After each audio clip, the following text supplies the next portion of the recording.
I mean, the rumble, the roar of the Leicester City supporters is crashing through my headphones as well. You don't get that too often. I just took one of them off just so I could sample it rawly. And it's unbelievable. It's like going back to the days that Leicester City had won the Premier League or won the FA Cup, or, you know, it's like they've won a trophy, the way that the fans are celebrating out here and the passion with which they're vocalising their joy. It's brilliant to see. And reminiscent of promotion last season, all in front of the supporters, all jigging and bouncing away, waving away. Stuff, magical stuff. All the backroom staff are there. Steve Cooper's there. They were jubilant on the sidelines, as you can imagine. And it's, it's the way this game has panned out. I mean, you suspected it might be some sort of classic, certainly an entertaining affair. But the way it developed throughout, it was avid watching, and then to culminate in the fashion that it did was magical to see. And even that had a touch of comedy about it. For me, I think Ayew and I think was it Bonanotte on the edge of the box, both sort of stuttering and stumbling. You have it, I'll have it, and eventually Ayew took control and rattled it in the bottom corner. You know, you just couldn't write it sometimes, but brilliant to see. Leicester City supporters, I'm sure you can hear them in full voice right now, and they will be for a long, long time to come. Yeah, we were definitely hearing the Jordan Ayew Ole Ole song coming through our ears. Matt, obviously, quite incredible. He's the hero, isn't he, really, today? There's a number of heroes. We'll get to those in a moment, but the man of the moment, the one who got that incredible winner. Well, Jordan, he came on. I mean, it'd be a lot of people mildly surprised that he hadn't started today, but the good options, good choices for Leicester City when you look at the first team and the players on the bench, and the team changes a little bit from week to week, according to who the opposition are and the situation, etc., etc. But he's a reliable player, that's for sure. Has more qualities than perhaps he's given credit for, and finishing at times, he could be more prolific. Yes, of course he could, but he has that quality. We've seen that on a few occasions now. That the goal he got earlier in the season in an earlier encounter, I can't remember what game it was now, but he rattled in a great effort, didn't he, from distance. And then that was the degree of difficulty in that finish was really, really high, and it's been sort of overlooked right now because of the magnificence of the moment. But when you look at that was a quality finish as well, with a delivery that was hard to control. But yes, and Ayew, he'll get the headlines possibly, but for me the man that changed the game was Abdul Fatawa, making his introduction. Leicester were in it before his arrival, but he was the man that changed the game.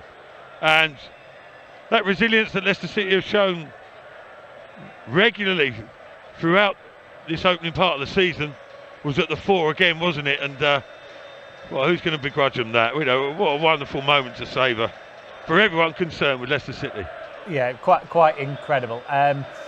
Thanks, Matt. We'll keep coming to you, obviously, during our post-match show, but we had to straight for those scenes at full time. So welcome along to the studio with me, Dan Bates. Jerry Taggart and Matty Fryatt are alongside me. The studio just about is in one piece. I think the coffee table in front of us nearly went flying when that winner went in from Jordan Ayew. I think Matt mentioned it himself in the celebration, that fair play to be brave enough to take a corner like that at that time when it's clearly going to be the last basically kick of the game. Mm-hmm. To do something off the training pitch like that was a brave move, and boy did it pay off. Yeah, I mean, he was doing this all throughout the second half, Harry Winks, in fairness to him. He kept saying him was calm it down, stay calm.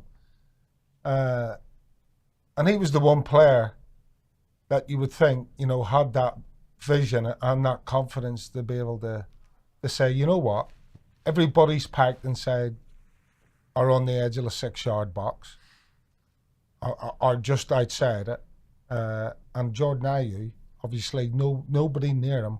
Why not? It's as good a chance as any of us getting a goal, because if you just stick it in the box, the chances are that the keeper's going to come flying for it. They've got a couple of big centre halves in there, plus the big guy up front defending. Chances are Leicester aren't going to get anything. And then the almost calamity with it was Abdul Fattah actually on the edge of the box with Jordan Ayew. He's gone for it. Ayew's gone for it. You're thinking, are they both going to leave it for each other? But this is where he gets the most credit for me, Ayew. Apart from obviously sticking the ball in the back of the net, he takes control of that situation. He doesn't stutter. He doesn't stumble. He gets his head down. It's not the cleanest of strikes, but he makes sure he gets a decent enough strike to get it on target and past the outstretched left hand of the keeper. I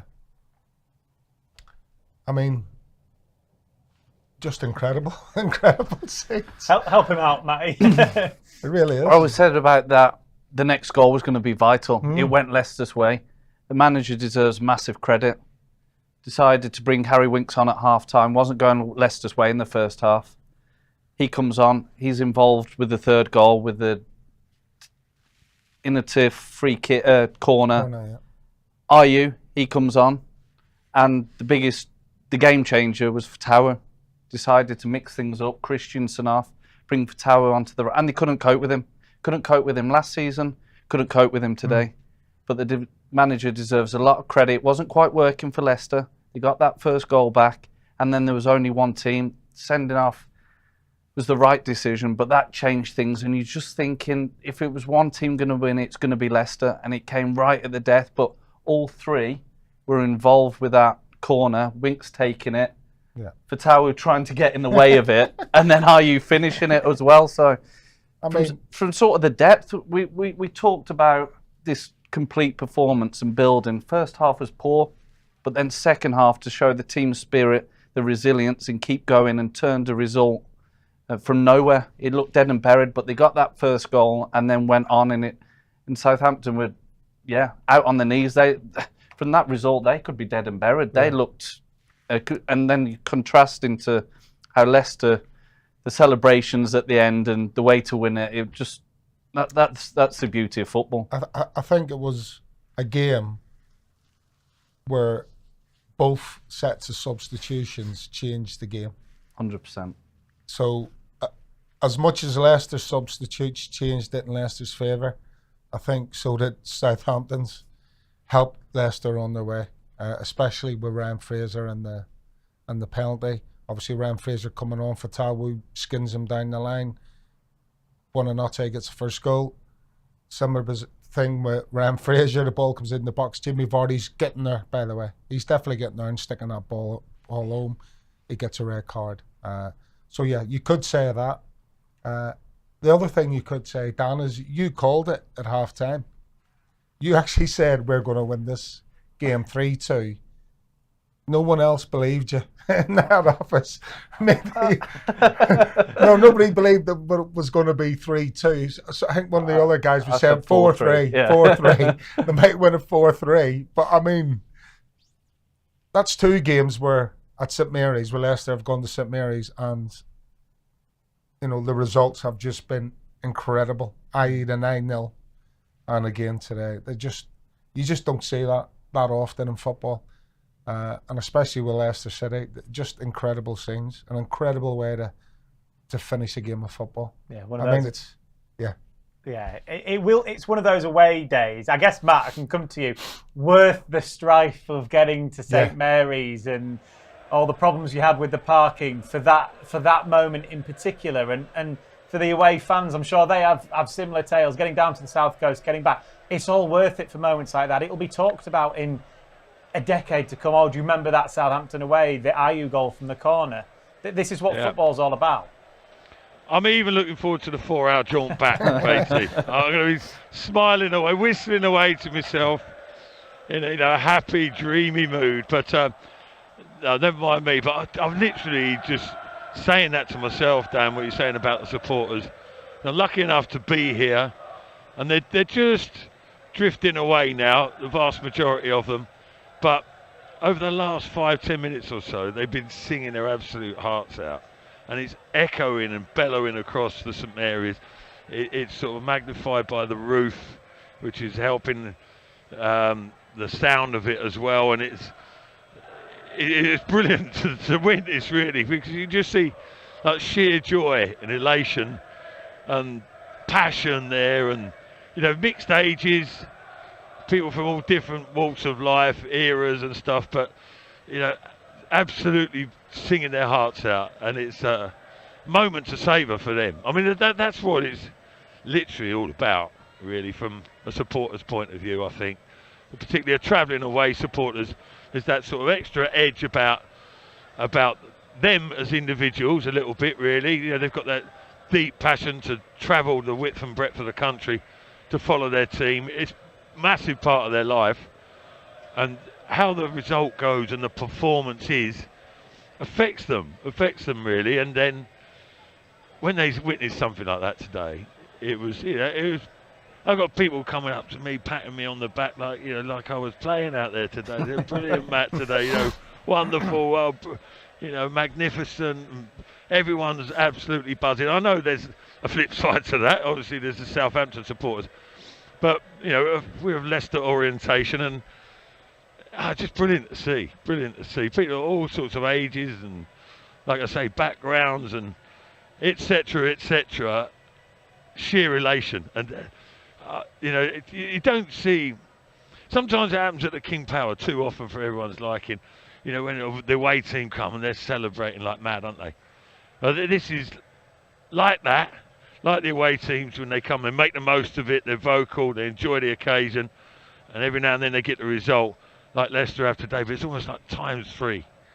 It's been magnified by, I don't know, the whole situation really, the build-up to the game, the expectations of Leicester, and Steve Cooper and not being the best at making substitutions, as Matty made the point there. He's put that to bed for a little while, hasn't he, etc. And many things coming together, and just lovely to see people having the time of their lives.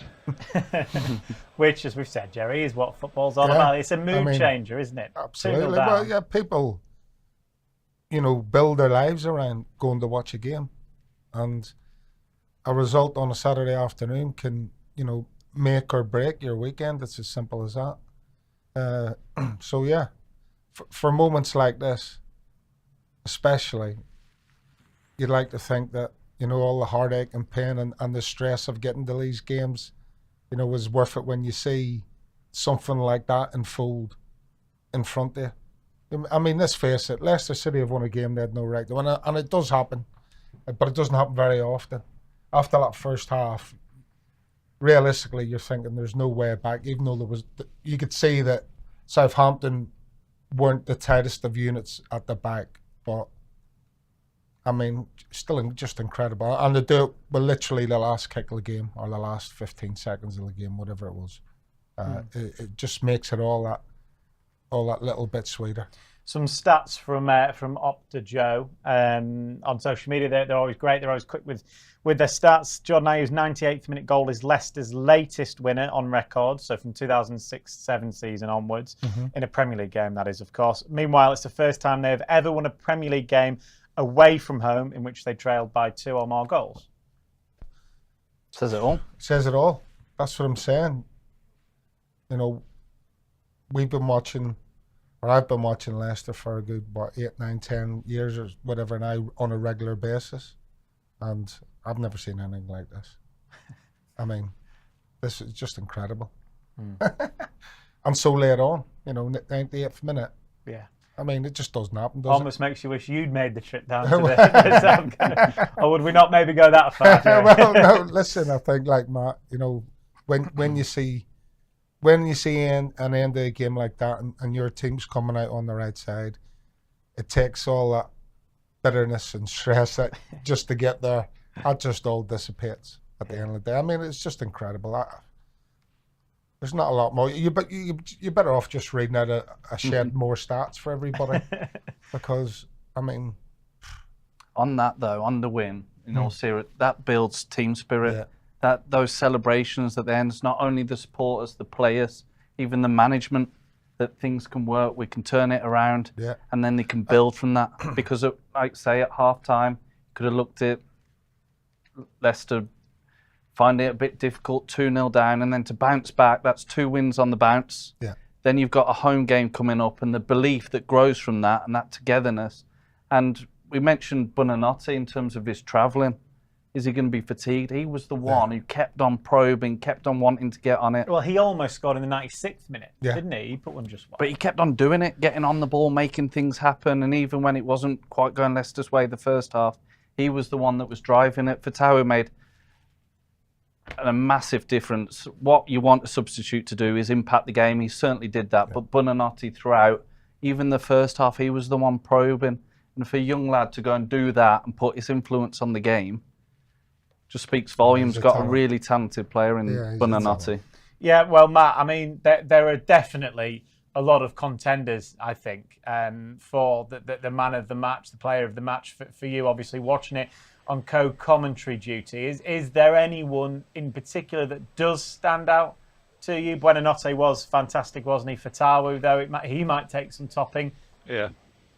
I think, if you're talking sort of sensibly over the course of the game, Matt has just mentioned him, Buonanotte there, for his contribution.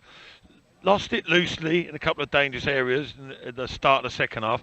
And you're thinking, as Matt suggested, you're thinking, is he going to tire? Is he going to be less effective? But if anything, he came on stronger, didn't he? He got like a second wind and upped his game. And again, as Matt says, rightly so, he's hugely talented. We knew that already. To be fair, most people would have recognised that very first game of the season against Tottenham.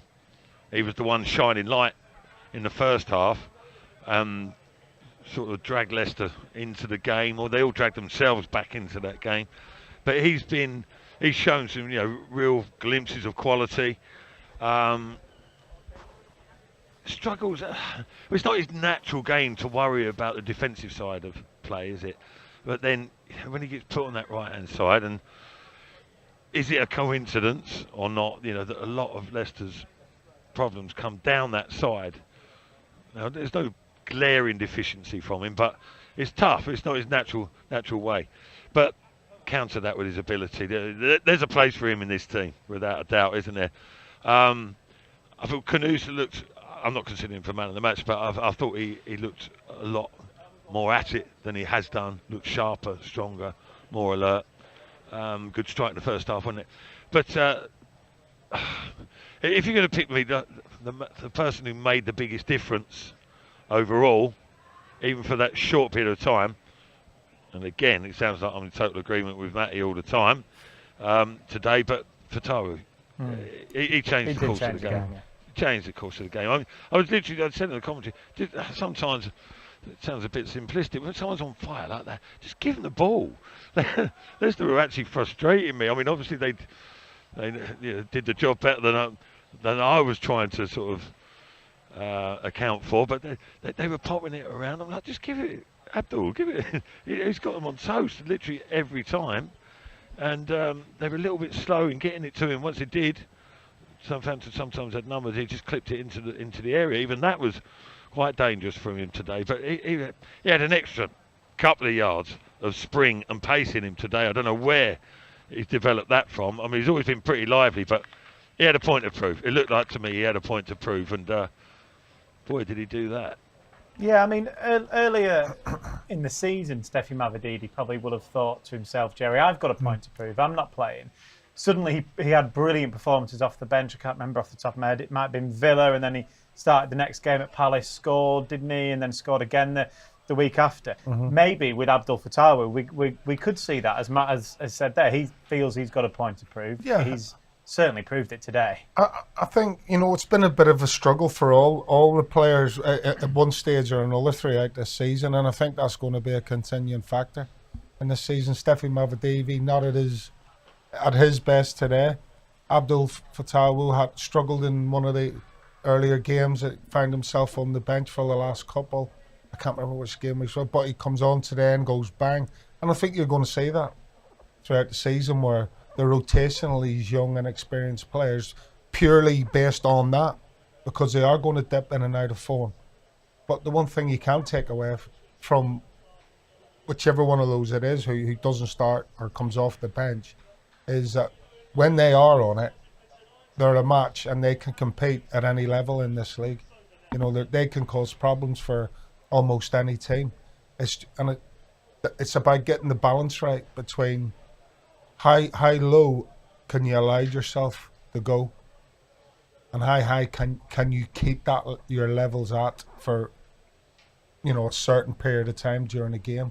And that's the balance that they've got to find, these young players. But, you know, unfortunately, because they are so young and so inexperienced, then you are going to find that the balance is lopsided. You know, their performance rates go up and down quite regularly. The Leicester City public, Matt, have agreed with you, have agreed with Matty Fryer. They've put a poll on. We've put a poll on X as to who you think the man of the match was.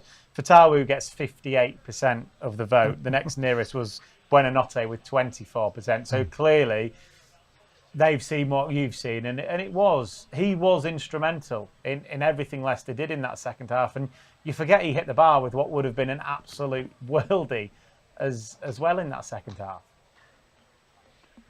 Yeah, the header that Ramsdale made the save with before Vardy got tugged back.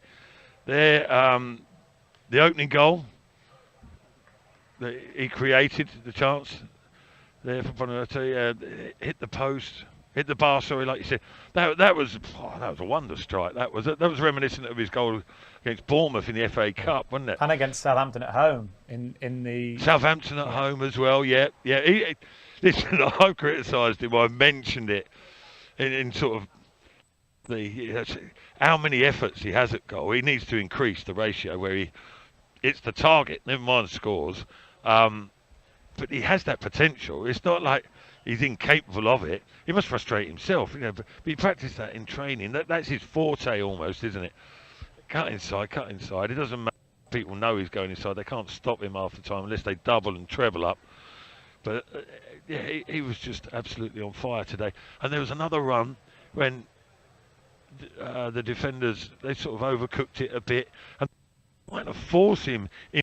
They were scared of him going outside, and he still went outside, which is brilliant to see, because he normally just does cut in on his left foot, but this time he was twisting one way and then the other. But when he whipped on the outside, it was really late on. I think it might have been just prior to injury time. He cut a ball back, and it just found a chance. No Leicester City players, and there was about 4 of them in the box, going down on goal. And I thought, is that going to be the last opportunity? But he was he was magnificent this afternoon, and hopefully next opportunity, which I'm pretty much guaranteed will be Friday night against Forest, we can see some more of the same. I think the boys have mentioned it on young players as well. It's that consistency. Sometimes you're playing at an 8 or 9. And if it goes low at 5, you just got to find that balance. But that's the strength and depth. You've got options. Yeah. Mavididi doesn't do it. El Khanous may come in. Ayew may come in. Dikudova, Reed, Fatawu. If they're not, one isn't quite on it that game, you can make those changes. And as Matt said there, the variation in Fatawu today wasn't always coming inside. The first one he set up, he's gone on the outside, so the fullback didn't know if he was coming or going. He's going down the line, is he cutting in? And then the variation on top of that. But real game changing, you can't stop pace. If not, you're going to drop off to literally inside your own goal, and then there'll be space for someone else, or you get your shots away. But it really did make a massive difference today. And sometimes you do have dips. That is natural. Mavididi maybe at the start, now he's picked up, and then vice versa. Sometimes you come out of it and then you go again, which is, again, they're only young players as well, so sometimes it isn't always at those levels. Drop off and then go again, but it was fantastic today coming on. I mean, Russell Martin must be sick of Leicester City, because last season it was a 9-1 aggregate in both the games. Today he's 2-0 up. He's probably thinking, we're cruising here. Were they cruising? Is it fair to say, Southampton? Because Leicester they hit the post and they always look dangerous.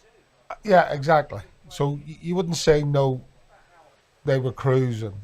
But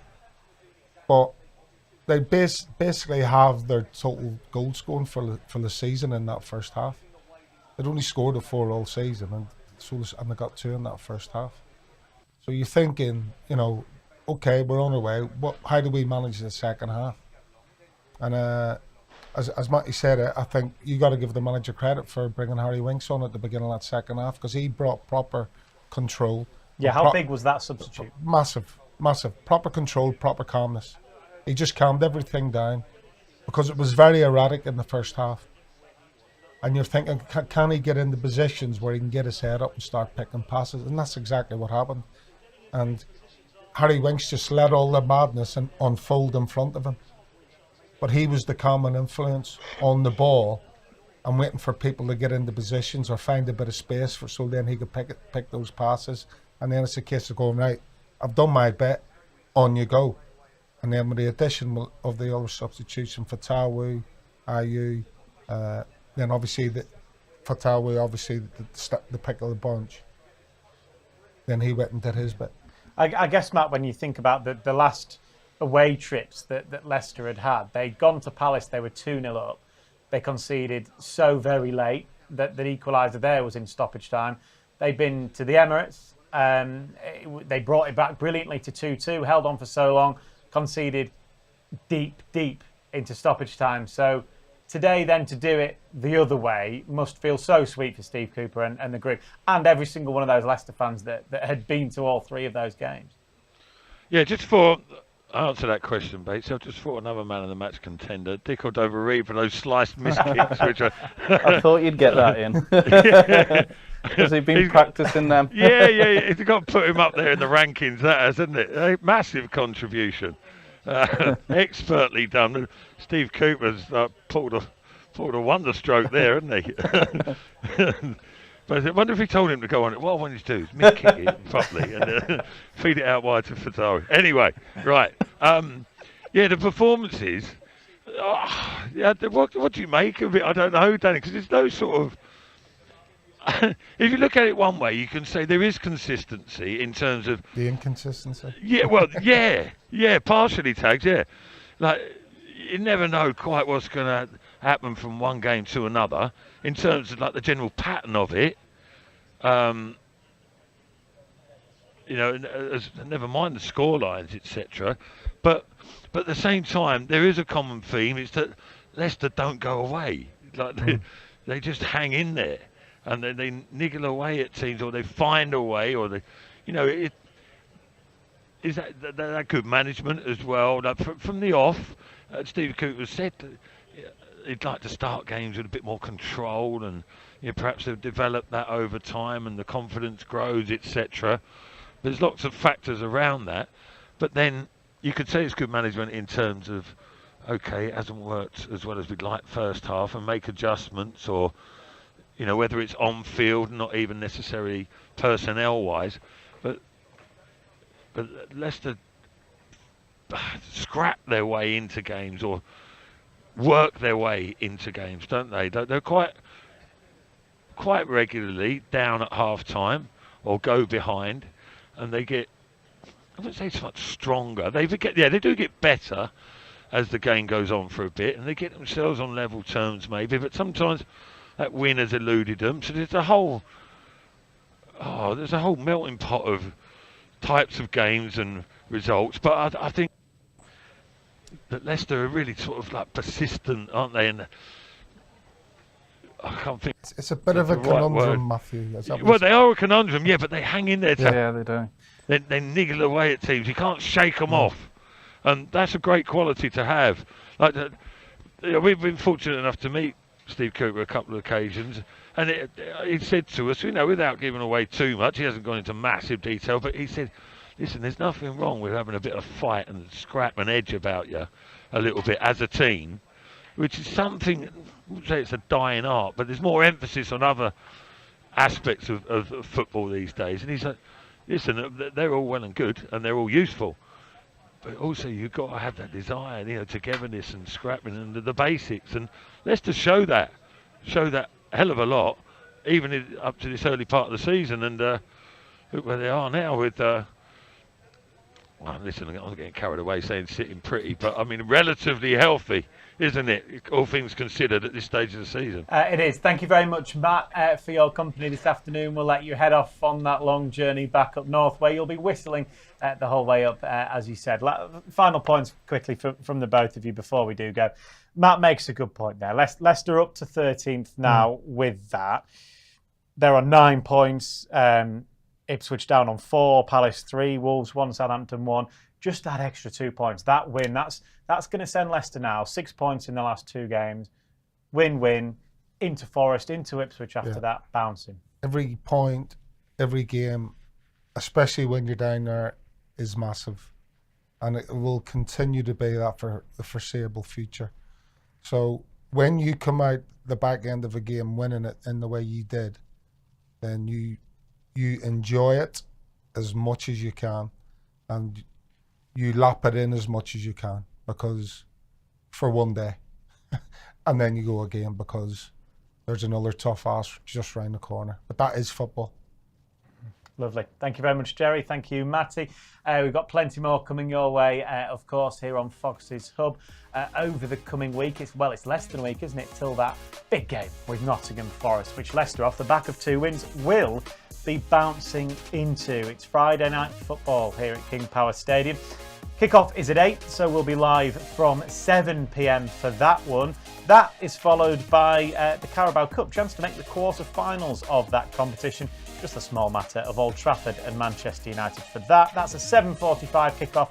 We'll be live from an hour before that. But thank you, everybody, for their company this afternoon. If you've joined us either pre-match or here post-match to revel in the glow of an amazing comeback, really, down on the South Coast. 2-0 down with half an hour to go. Leicester City win 3-2. Enjoy your Saturday evening. Good night.